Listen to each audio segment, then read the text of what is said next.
wa Yuda.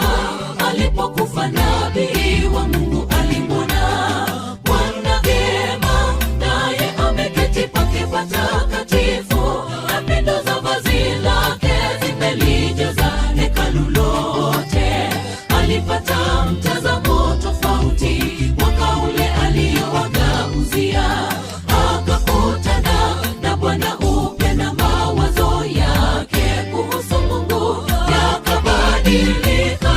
Uzia mfalme wa Yuda alipokufa nabii wa Mungu alimwona Bwana vyema, naye ameketi pake patakatifu,